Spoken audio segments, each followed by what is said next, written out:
Chci to změnit, ale bez vaší podpory to nedokážu. Ptáte se proč?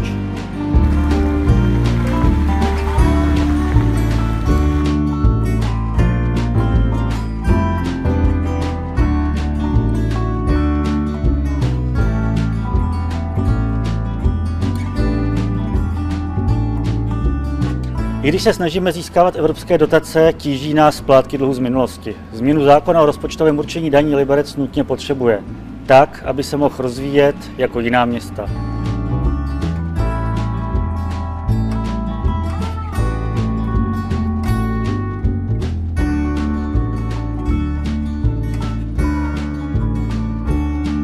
Pomozte mi to prosím změnit a přijďte k volbám.